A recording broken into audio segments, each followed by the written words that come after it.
No one cares about the angler behind the fish. They want to see the fish. And it's hard for me to live with all this change, but at some point I will start catching bigger fish. Well, things do change. At one point in time, I had bigger muscles than you. Yeah, that's changed. No offense. Your eye naturally wants depth of field.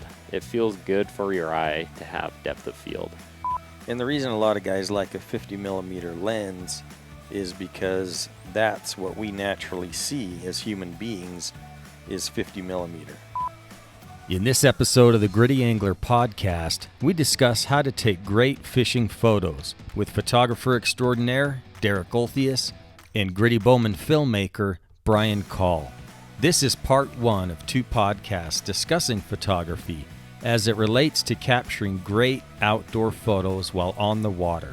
In this podcast, we discuss how to hold the fish, how to set up for the shot, where to focus, lighting, shooting in the dark, and choosing the right shutter speed and aperture. In part two, we discuss camera equipment, such as choosing the right camera body and lens for your style of photography. You're both Canadian? Yes. Yeah, bro. Dude, I'm going to have to carry this show by myself. All right, folks, welcome to the Gritty Angler podcast. We're broadcasting live from sunny Utah. My guest today is Derek Olthius. Co-host is Mr. Gritty Bowman, Brian Call. Welcome, guys. Thanks, Chad. Pleasure to be here. Pleasure to be here Yeah, in this small house that you own. I know. We crammed into the living room here, so we're all good and comfy. Where are you going? He just wants to make sure the camera is focused sharply on his chiseled face. My chiseled face. All right, take two. Oh, I'm going to get up throughout this thing and check the cameras all the time. So we can do take two, but I'm just going to get up and move around. So All right. we just got back. We just got back from Montana, Derek. Yeah, we were catching fish. Yep. I caught this 9-inch rainbow you would just drop, you know. I wish I was Your there to jaw take a for- picture. Yeah. Nice segue.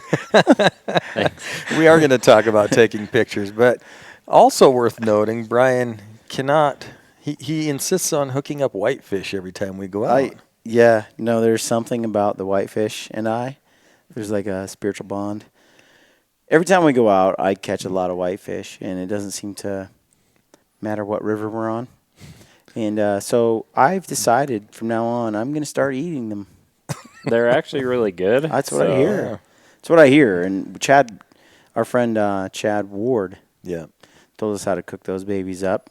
Smoke them up on the Traeger grill. Yeah, I was just going to say, you guys are Traeger boys, so Yeah, he said how to do it on the grill, and it's like, Chad, let's make those whitefish pay for taking my line. So spread the word, whitefish. That's Stay right. away from Whiteys Brian. are going down. No, that was a really fun time we had in Montana. But it is nice to be here where it's a little warmer. It's a little chilly up there. It was cold. yeah. Water was cold. I almost went swimming. The wind was cold. Massive wind chill up there, but it didn't keep us off the water. No, we're too gritty for that. Yeah. We did the Backcountry Hunters and Anglers annual rendezvous, and got to hang out with a lot of great people up there and talk conservation and public lands, and it was a very good trip. Super cool guys. It's a great event, and I like the cause. I like what they do. On this podcast, though, we're going to talk about photographing fish, like How to make Brian's 9-inch rainbow look bigger, like 18 inches. Dude, that's key. First and foremost, like get your fingers as much out of the picture as possible, and then just long arm it. long arm it. Yeah. Okay. Now you have a problem because you have really big hands. I do. I have ridiculous large hands. For the rest of my 5'10" body, they don't match. He's a size large and everything, but he has to go XL gloves, maybe 2X. Yeah. It's weird, man. when people get me a set of gloves, they come down to like my first knuckle, and then I'm like, I can't spread my fingers. And I bought Brian some waders for this trip, but I bought them at one size too small, and Brian was walking around like a penguin all weekend in those waders. Okay, nothing gets me more angry than a pair of tight pants. Like, I don't know why, but I need freedom of movement, and it was ridiculous. We get out of the raft, right, get out of the boat, and anytime I stepped out of the boat, it was touch and go. Like, I could face plant, and stepping into the boat, it was more like I just, like, bend my knee and, like, swing it over. It was maddening. I was waiting for him to rip the crotch out of those waders, but they lasted. Yeah, they did. And guess what? I now own 2 pair of waders. There you go. Yeah, somehow I think that was planned. Purpose, yeah. So today, I'm really curious how you do this photography thing. There's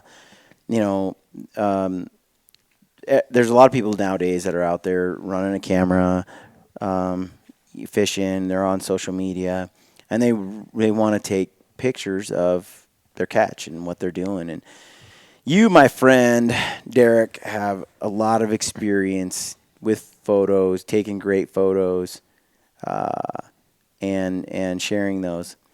The way I see it, I'm always encouraging people, like on Gritty Bowman, to run a camera for photography and for video so that they can share their story, and what they're doing. And I think it's really, really beneficial for the anti or the non-hunting community to see what we do in its, in the prettiest setting and the best, shared in the best manner possible. And And you're not talking just carrying your camera phone, your iPhone or your... Although I think you can get a lot of great shots with your iPhone. Right. Those camera phones are amazing nowadays. But so everything from that to DSLR and so on, like how do you typically carry that? How do you not drop it in the river or the lake? How do you questions about? I mean, I like to hear how you handle the fish.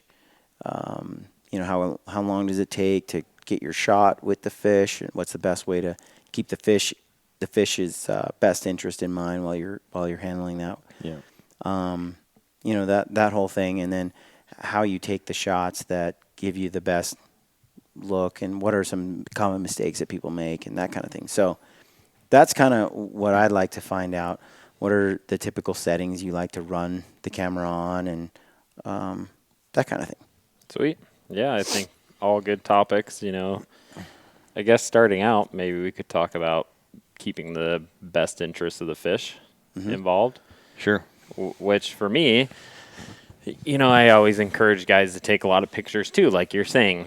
I think that promotes conservation. If you don't take pictures of the fish and you don't share your experience, then other guys don't get excited about it, and we start kind of dwindling, I guess. The numbers are going down of guys that are excited about these fish, and anyway, so yeah, it's super, super important to me to take pictures of the fish. That being said, it needs to be done in a way that keeps the best interest of the fish involved. And I think a lot of guys will hold a fish out for a really long time, which basically is, kind of cutting off their supply of oxygen. It's killing them. Can you put a time frame on that, Derek? Like 10 seconds, 20 seconds, 30 seconds? Is there, from a biological standpoint, have you ever heard a number that's like, hey, let's give a fish a breath after so many seconds out of the water? The number that I've heard in research is 30 seconds. However, for me, I think that's too long. And so what I try and do is I try and give it a 5 count. And that way I'm way, way below the research number, and I can feel good about that. And I always try and set the shot up first. Like, look where the sun's coming from. Look what's a dramatic, cool background, that kind of stuff. And then we make adjustments while the fish is in the net. So when you say this, which direction the sun is coming from, where do you want the sun? in general, you want the sun right on the angler or the fish. That way it highlights the whole fish. You can see the fish. And, if you have the sun behind you, the fish is going to be in shadow, which for certain shots might be actually a cool effect when somebody's holding up a fish and it's more silhouetted and the fins are just highlighted. Can look kind of cool, but in general, I would say you want the sun on the angler, on the fish. So you want the sun on at your back if you're the photographer. Yeah, exactly. And you need to be a little bit careful about that your own shadow isn't cast on the fish while you're standing there. And so I always set the shot up where I have the angler hold up the just with their hands and leaving the fish in the net, just kind of hold up where it's going to be so I can see that there's no shadows or anything there. The lighting's good, and I usually take 1 or 2 practice shots just to dial in the lighting to make sure that things are good. And then we just, boom, we go from there, And then with the net's super important because we can keep the fish in the water and we just pull it out 5 seconds, put it back in, let it get a breath, give it 10, 20, 30 seconds in the net. And then you can do round 2 or round 3 if you want. So how are you holding the net if you're taking the fish out? Do you use 2 hands on the fish or 1 hand on the fish? Or you can use 1 hand on the net and 1 on the fish, but a lot of nets, like fish pond nets, actually float. And so those nets actually become really nice, useful for photography. That's like the one we used this weekend up in Montana. One of the guys had a fish pond net there. So those float. That makes sense. And then you just pop that fish out, take your photo, and pop it back in the net. Exactly. Yep.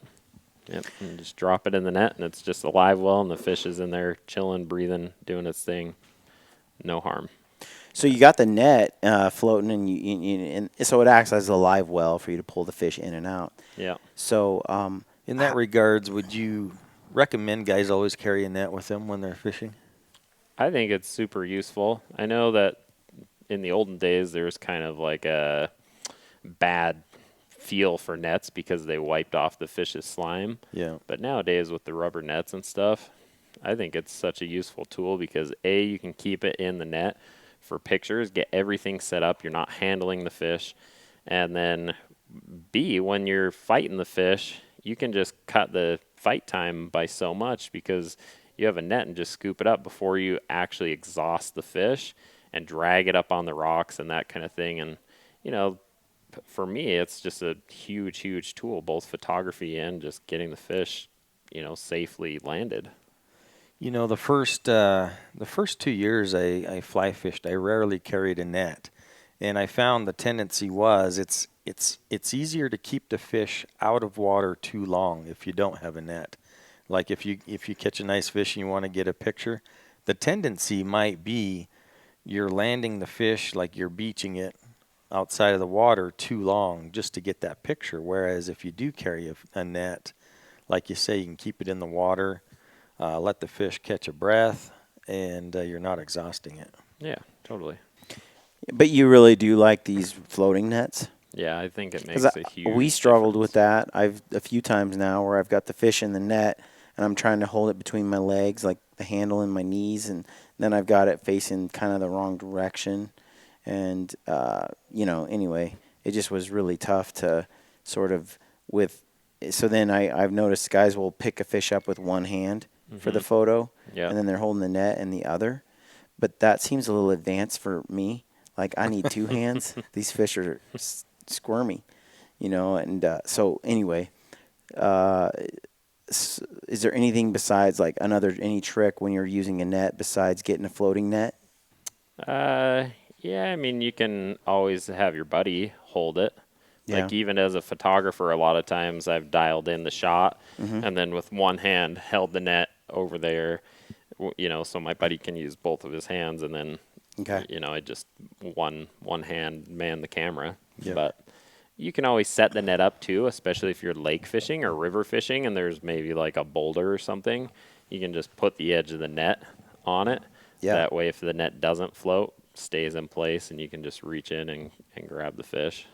So one of the things I've noticed lately as I'm looking at photos is there are a few pictures where there's a fish and like a corner of the fin or something is touching the water. But the fish is like out of the water. And it's like, well, why don't they just hold that thing up? It's out of the water. Yeah. But some of it's still in the water. And I think, Chad, you were telling me that it's not legal in some cases to take them out. Some states I've heard it's illegal, like Washington State. I believe I was told that it's illegal to take the fish all the way out of the water for a picture. Have you heard that, Derek?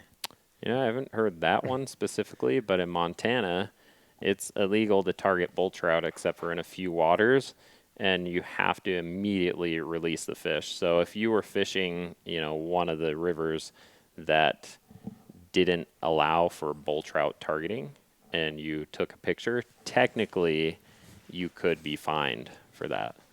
I don't know how Fish and Game really does that and if they pursue it. Yeah. But by law, that is the rule. So that rule in Washington State.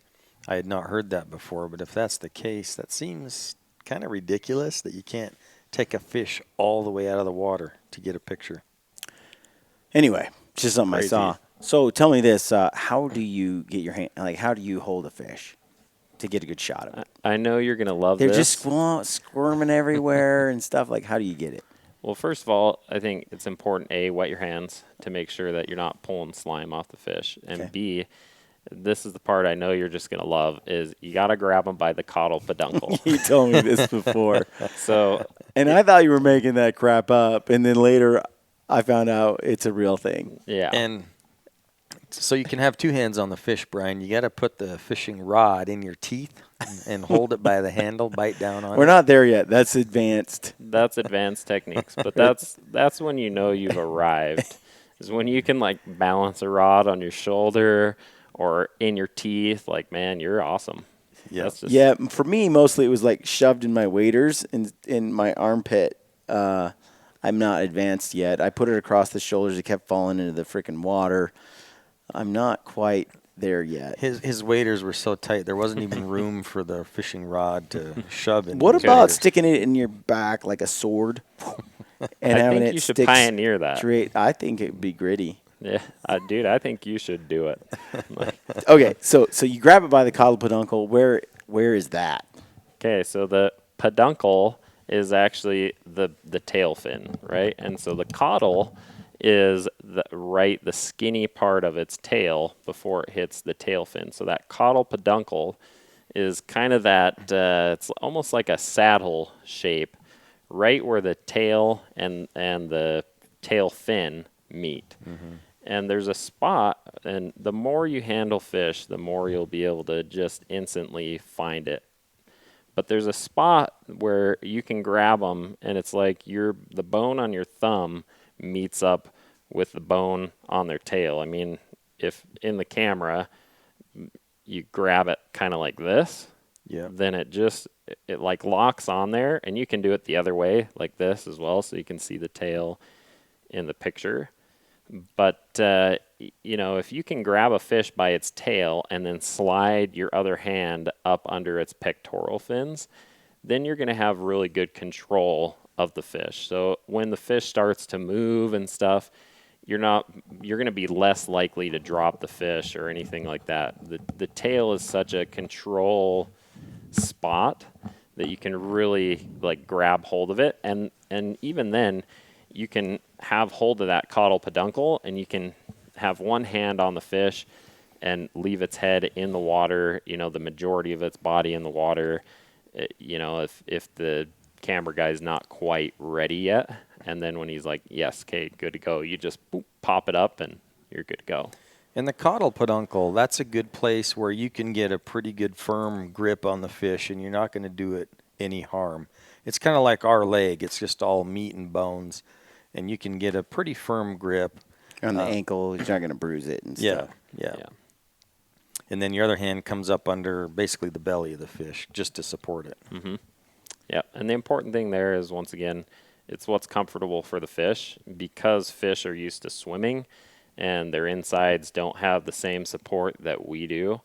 if you stick your hand flat so it cups around the fish, then you're going to support its internal organs, and hopefully, you're not squeezing it and pulling it like, you see in maybe a lot of old time pictures and stuff, or guys that haven't had a lot of experience handling a fish, where they just kind of grab around the middle and squeeze the fish to death. Yeah. And, that's going to end up killing the fish in the majority of situations. But if you grab that caudal peduncle, slide your hand underneath the pectoral fin, you're going to keep your fingers out of its gills. You're going to be able to control the fish, and it just makes for a better shot because your hands aren't covering the fish. It's the shot is about the fish. Yeah. So a guy gets that good grip on the fish, brings it up out of the water for the picture. Where are you focusing when you take the picture? I'm always focused on the eye of the fish. That's like my spot to focus on, and some guys might disagree with that, but for me, the eye of the fish is what kind of, you naturally want to look people in the eye. You naturally want to see like the face of something in focus. And if the fish is really interesting and I maybe want to capture a little bit more detail of the body, then I'll change my settings on my camera to allow for that. But in general, I use a pretty shallow depth of field, and I focus right on the eye. When you say shallow depth of field, what aperture are you usually taking that shot at? Yeah, I'm usually between like 1.8 and 2.8. Sometimes I'll go up as high as like 4 if I really think there's some like interesting coloration or pattern in the fish that maybe the shallow depth of field wouldn't capture. But yeah, like 1.8, 2.8 is kind of my range. So you're buying cheap lenses is what you're saying.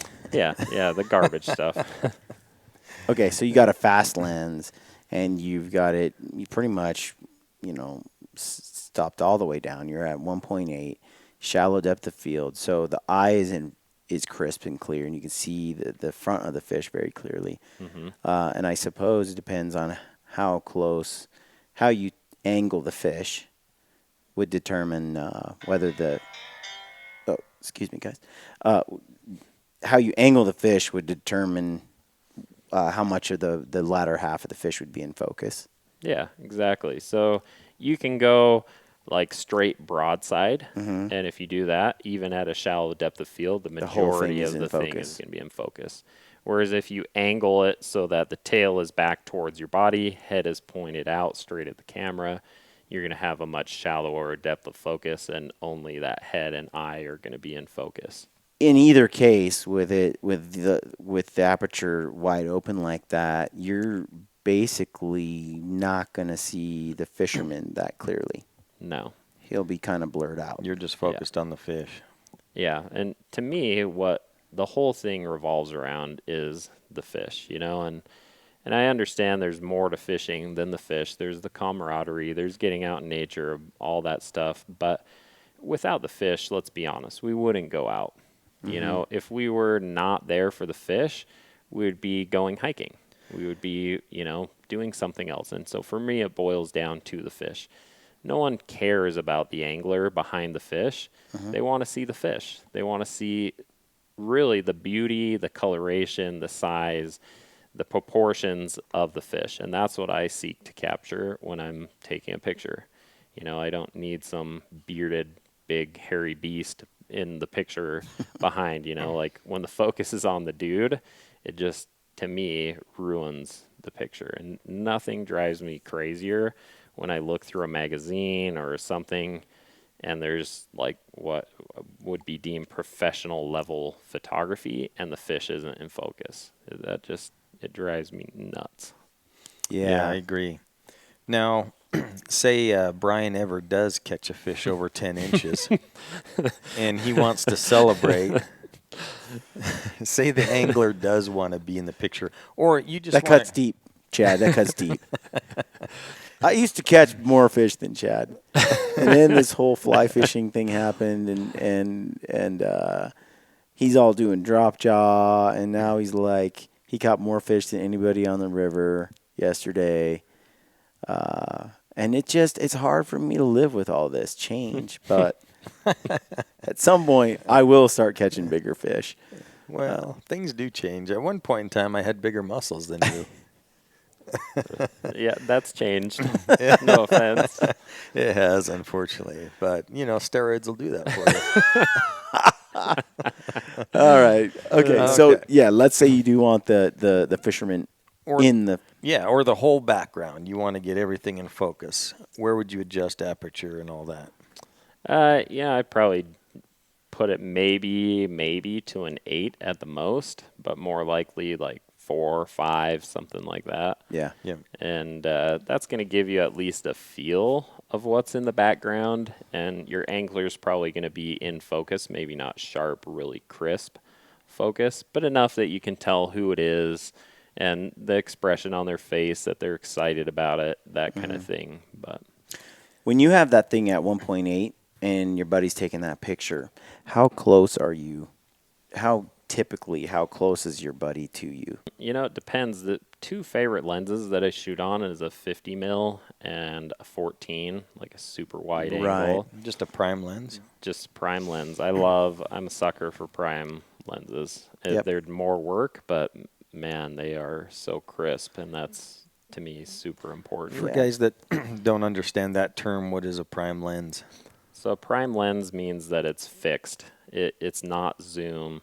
In order to have any kind of zoom factor, you yourself, the photographer, have to get up and move to change the aspect of the picture. I can't just twist the lens and zoom in or out. There's no zoom on the camera. The zoom is your legs. Yeah. Yeah.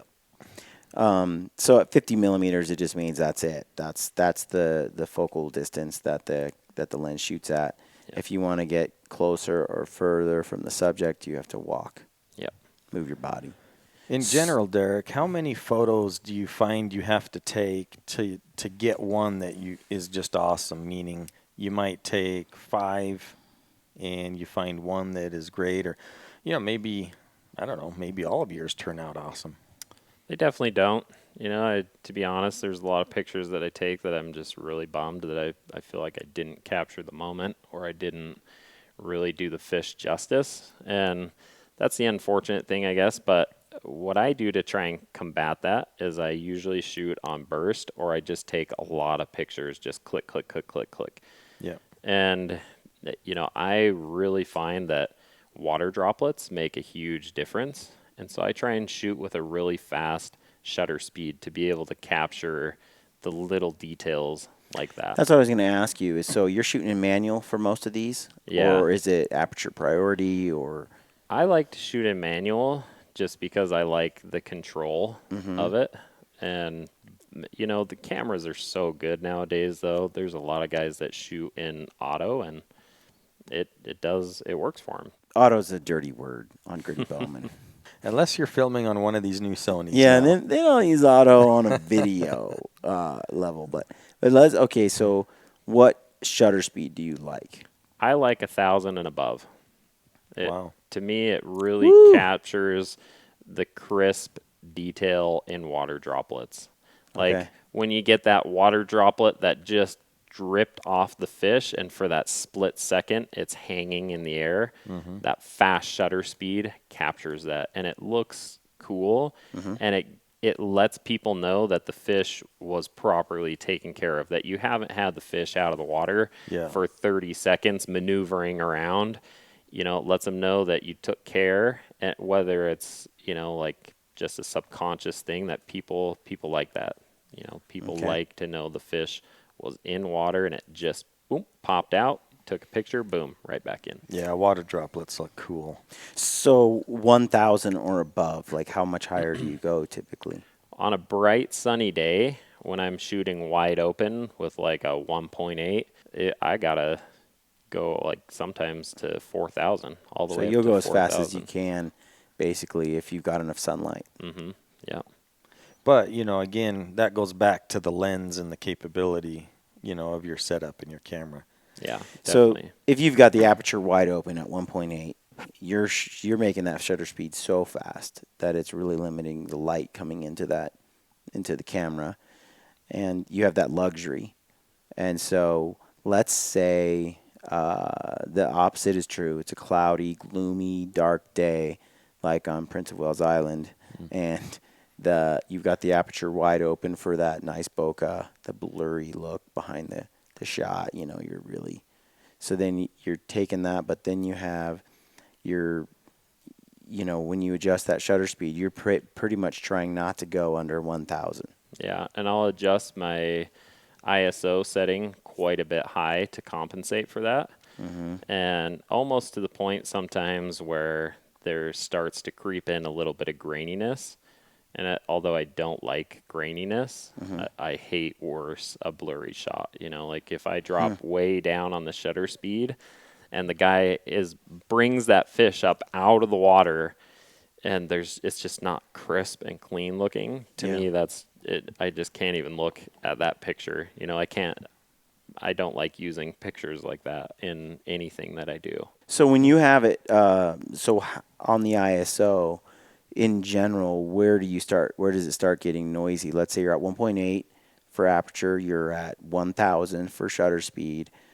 About how high can you go before you start getting a noisy photo? On my ISO? camera, I shoot on a Canon 6D, and it has really good low light performance, so I can usually go up to about 2,000, sometimes as much as 3,200 without it getting grainy. Now, in general, I try and stay below 1,000 ISO just because it makes me feel better, I guess. Yeah. But yeah, I can go quite a bit higher than that and still keep a pretty clean image. So if you're catching a fish late in the evening, what do you do then? If I'm going to be fishing in the evening, I actually carry headlamps and a flash. And then I try and make sure that I'm going as fast as I can with the shutter speed. And so I will light the picture with my headlamps and stuff. Like I will put a flashlight in a tree, or I turn on my headlamp, and maybe I have a third flashlight or something that I put on, and I angle them towards the angler so that when they pull that fish out, I can still get a really crisp, clean image. So you're really using artificial light, like yeah. external light, Yeah. in the form of a headlamp. So what headlamp? I mean, have you played with different headlamps to see which ones give you the better lighting? Because some of them are like really focused. Some of them are more like a floodlight. Some of them have both settings. You can set it both ways. Yeah. There's a company called Through Night. I think it's TRU. And I think they're just a Chinese company, and you can buy them on Amazon or whatever, but it's like $40 for this aluminum, like really good headlamp that has, I think, 750 lumens. Like it's pretty bright. That's pretty good. Yeah, and it's like, $40-50 for a light and a battery. And it's one of the RC batteries, so it lasts a lot longer, and it can really put out more lumens than like your store-bought AAA batteries. So does the cameraman put that on then? Mm-hmm.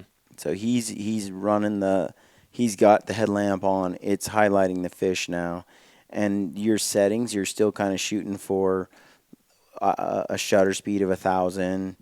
You've got the aperture wide open, and you're just jacking up that ISO now until you get a photo you like. Mm-hmm.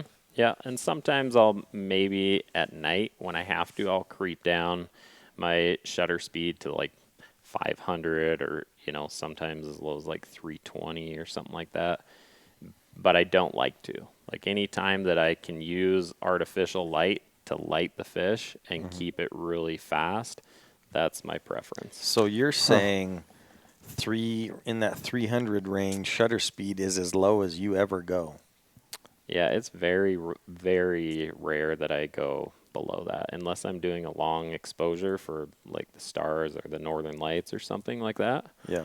Yeah, I just really don't like to go below that for handheld stuff because it just ends up being blurry, and blur to me is the worst. So talking camera gear, or did you have something? Yeah, so when you're photographing these fish, what do you find are the most pleasing angles most pleasing? Like, how do you frame the fish, I guess? So I want to, in general, unless there's a really interesting background, I want the majority of the frame to be filled up with the fish. And so I'll get close enough so that in my lens, my viewfinder, I see, maybe a little bit of space, and then I see the head of the fish, and then I see the tail, and then a little bit of space. That way, the focus, once again, is on the fish. Unless there's something really cool in the background or something unique going on with the lighting, the way it's playing off the water or something like that, then I want the fish to be the focus.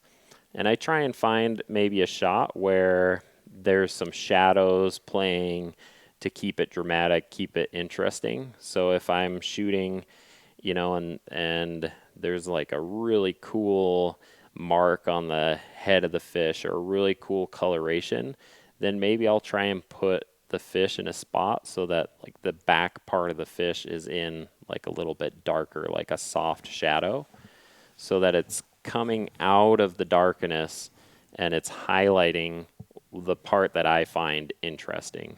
And so that's where I use those angles of going maybe broadside or just slightly tilted to where the head is aimed a little bit more at the camera to highlight that whatever specific thing that I think is really cool about the fish. I guess an easy way, and I often tell people this, if you have a camera that's capable of shallow depth of field, like a DSLR or one of the new mirrorless cameras, a good thing to do just to familiarize yourself is your eye naturally wants depth of field. It feels good for your eye to have depth of field. And so if you hold your hand out in front of your face and you focus on your hand like this, I can see both of you guys in my peripheral, but you're blurry.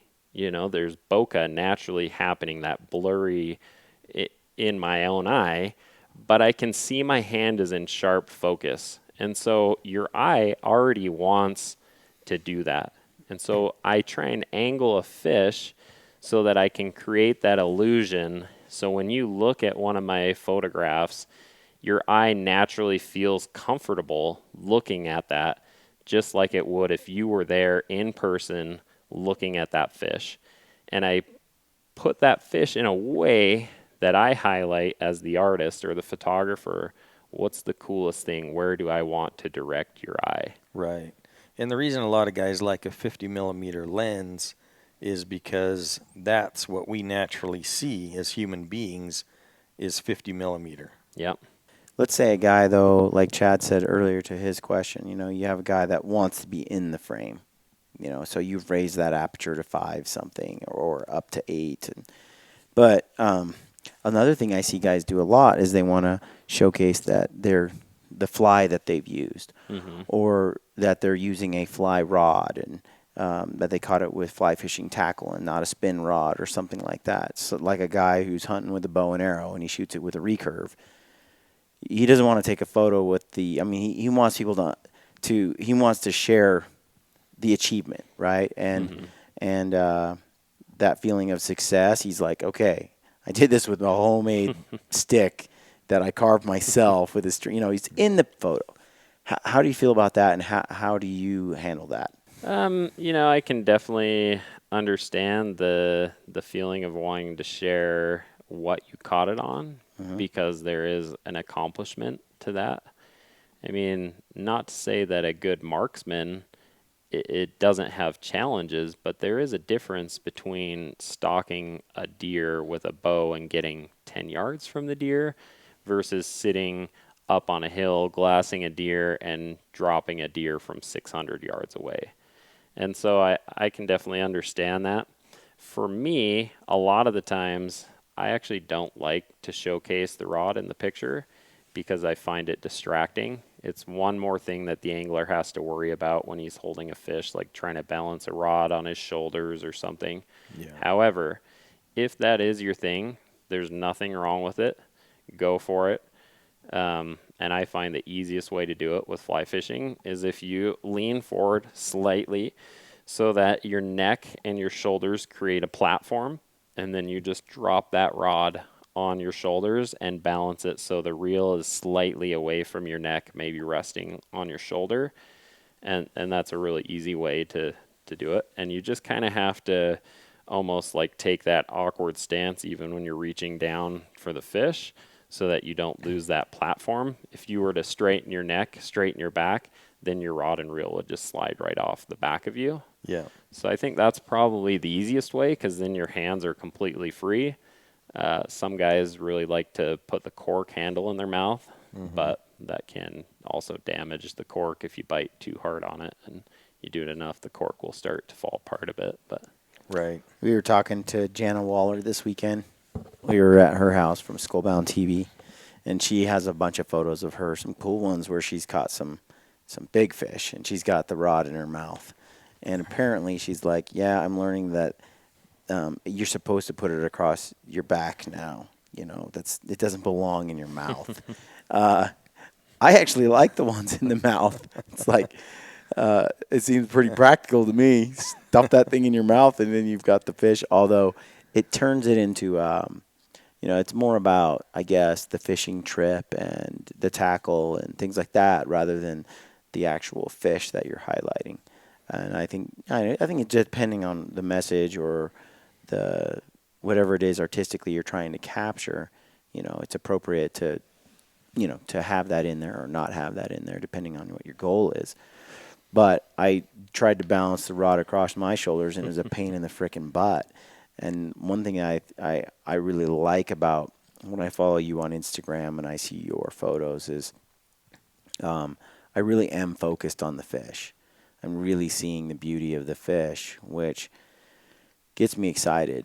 And, I mean, I kind of already know you caught it with a fly rod, right? Like, yeah. So I don't really need to see it in the photo. And I personally don't really care for your face. So Totally understandable. That's why really only that camera's running, Derek, and not this one. Hey, you know what? That's just a smart move on your part. No. No, but to your point, trying to balance a rod or feature this item or this item, you're taking away from the fish, but you're also probably keeping that fish out of water longer than maybe it should be out.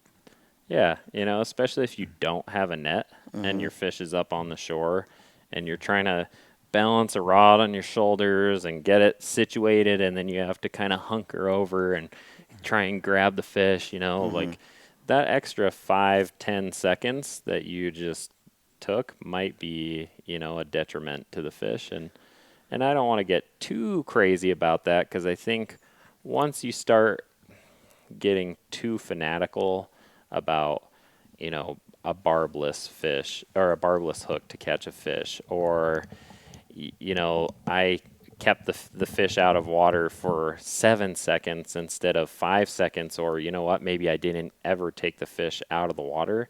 I think we kind of open ourselves up to criticism and stuff, like one angler calling the other angler unethical because he was quicker about taking a picture than you, or whatever. To me, I don't want to split hairs of, oh my gosh, I gave that fish a 6 count instead of a 5 count, and it's probably dead now. But if you're taking 10, 15, 20 extra seconds to balance that rod, in my opinion, it's probably not worth it.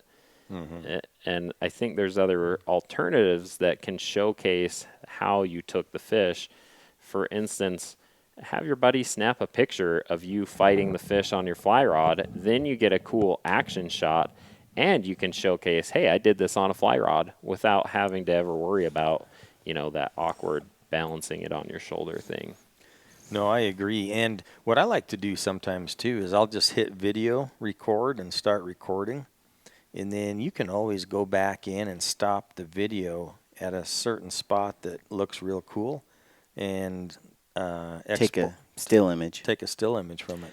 The only downside to that is that it's not a raw right. photo. Like if you want to throw that on a magazine or a canvas print or something like that, you can't. But it works excellent for Social media. Instagram, Facebook, that kind of thing. And often I've done that a lot. And the only thing that I run into is somebody contacts me and says, I really want this photo that I saw on your site, and I'll pay you $1,000 for it, for this magazine. You're like, oh, well, it's a still image. You're really not going to blow this up more than like 3 by 3 inches, or it's going to be garbage. So yeah, no, for sure. Yeah, I think it all depends on the application, and I don't want people to think like I haven't taken shots with a rod balanced on my shoulders, because I have, and I don't think there's anything wrong with that. I think it comes down to, can you do it in a timely and effective manner, or can you not? Yeah, no, exactly. 100% agree. So what happens, like, do you always pull the hook out? Do you leave the fly in? Like, how do you like to do this? Especially, you see these guys that spend hours and hours tying their own flies. Yeah. And it's more about, for them, it's more about the art of fly tying, and then taking that fly out and catching their own fish with the fly they made, then it really is about the fish. And I'm totally fine with that. That's their journey. That's what they value. But how do you do it? For the most part, I take the fly out because I think it's distracting. I think it's distracting to have the fly and the line hanging all over the fish. It's just a simple thing that just tiny little bit distracts from the fish. Mm-hmm. However, there are times when I leave a fly in, and generally speaking, that's a big streamer. I think there's something innate, something just really cool about having a streamer hang out of a fish's mouth, because for years people have thought that trout were these refined creatures that simply ate dry flies. Little dainty bugs. Yeah. But for me, there is something really cool about that predatory response. And when a 24-inch brown ate an 8-inch long streamer, that's cool. And I want to showcase that. So I will leave a streamer, just, a big old chunk of meat hanging out of its face. Yeah. But very cool. Yeah. So I wanted to get into camera gear just a bit. Say guys, they want to upgrade from just their camera phone, or, some point and shoot camera, maybe get into DSLRs, and, both of you guys can kind of speak to this. Let's maybe talk about 3 or 4 cameras that would be good entry-level DSLR type cameras that guys could maybe look at. This is the end of part 1 of this podcast. Check your podcast library for part 2, where we discuss different cameras, lenses, and must-have accessories for the backcountry angler. Fellow anglers and outdoorsmen, let me share a quote with you. There is a delight in the hardy life of the open. There are no words that can tell the hidden spirit of the wilderness, that can reveal its mystery, its melancholy, and its charm. The nation behaves well if it treats the natural resources as assets, which it must turn over to the next generation increased and not impaired in value. Conservation means development as much as it does protection. Those wise words are from Theodore Roosevelt. Please remember that our right to fish depends on habitat. Let's be good stewards of our fisheries and fight to protect and preserve our public lands. Thank you for listening to the Gritty Angler Podcast. We appreciate your support and love hearing your feedback. As always, good luck on all of your fishing adventures, and stay gritty.